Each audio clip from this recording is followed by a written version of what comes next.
Olá, alunos! Eu sou Thaís, a sua professora de ciências, e hoje eu vou falar o que você e esse cacto têm em comum. Vamos falar sobre os níveis de organização de seres vivos. Vem comigo!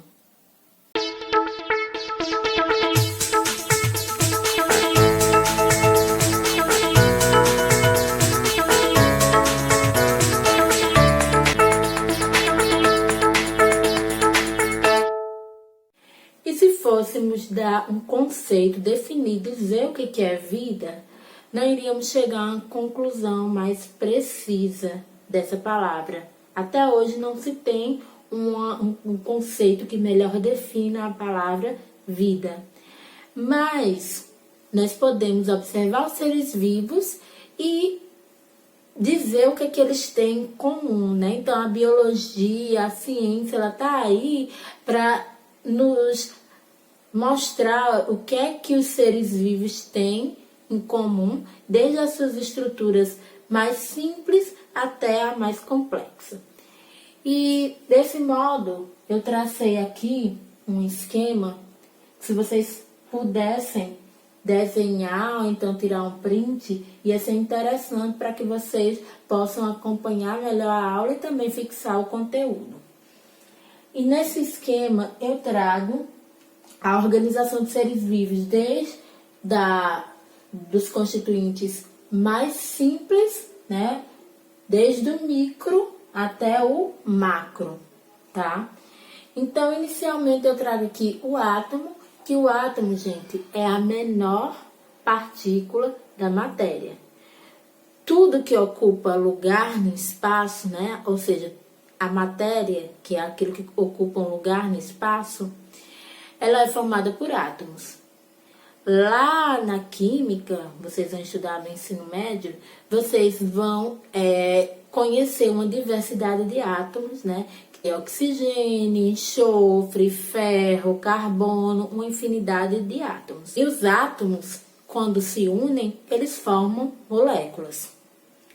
Aqui nós temos a molécula de água, né? Que é bem comum no nosso dia a dia, o H2O, e ela é formada por um átomo de oxigênio e 2 átomos de hidrogênio. As moléculas, elas se organizam e formam estruturas mais complexas, né?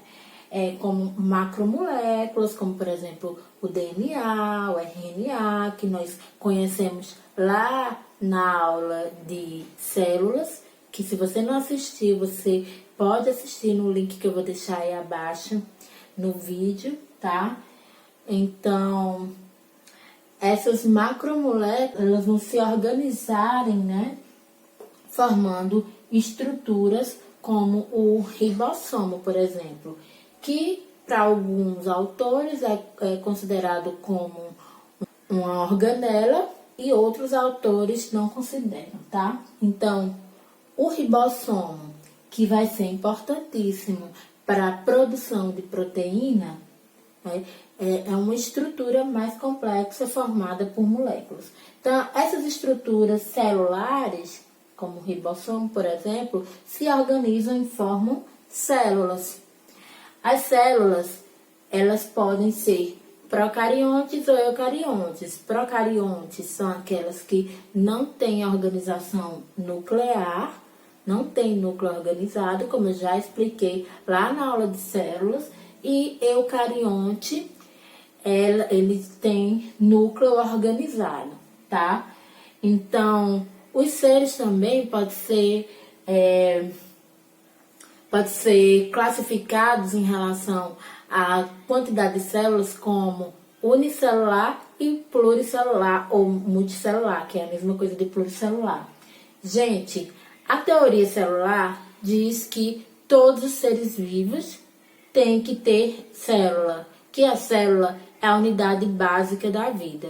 E para uma célula existir, precisa de uma célula pré-existente, uma célula que já exista para dar origem a ela, certo? Então, existem estruturas como os vírus que, apesar de se reproduzir, apesar de ter DNA, apesar de ter metabolismo dentro de uma célula, né? eles não são considerados seres vivos porque eles não têm uma célula. Então, os vírus, eles precisam estar infectando outro ser vivo para exercer todas essas atividades aí. Então, a teoria celular descarta os vírus como ser vivo, já que eles não têm célula na sua organização. Então, as células, quando elas se unem, elas vão formar tecidos.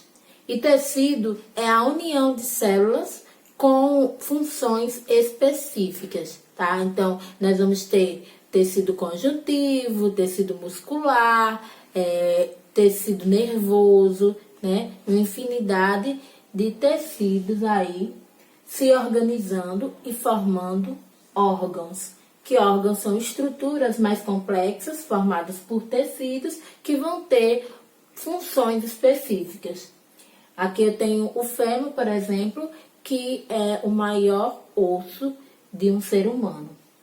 Órgãos, quando se unem, eles formam sistemas. Então, vamos ter o sistema esquelético, sistema endócrino, sistema digestivo. Aqui eu tenho um exemplo do sistema digestivo aqui, formado por boca, por estômago, por intestino grosso, intestino delgado, né? Gente, sistema também pode ser chamado de aparato, tá?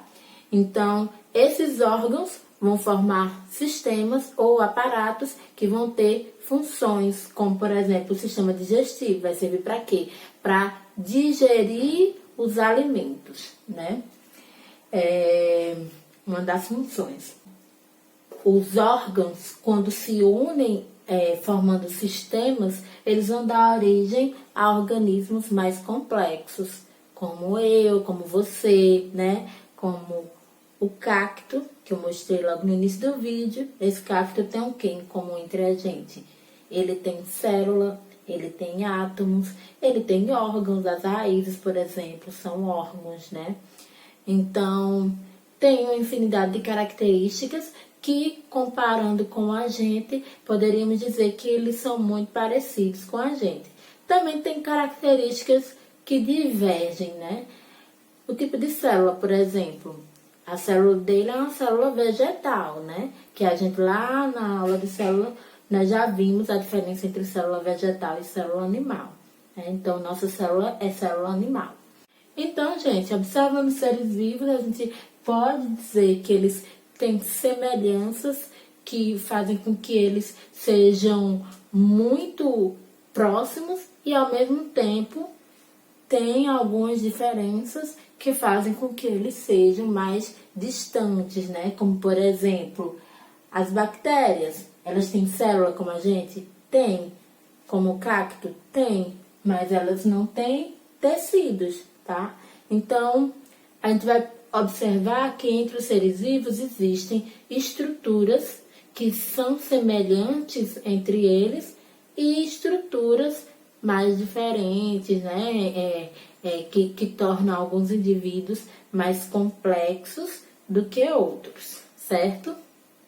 Bom, gente, eu espero que vocês tenham gostado dessa aula. Se gostaram, deixa aí nos comentários a sua dúvida, a sua crítica ou até mesmo algo que vocês tenham a acrescentar, tá? Até a próxima aula. Beijo no coração. Até mais.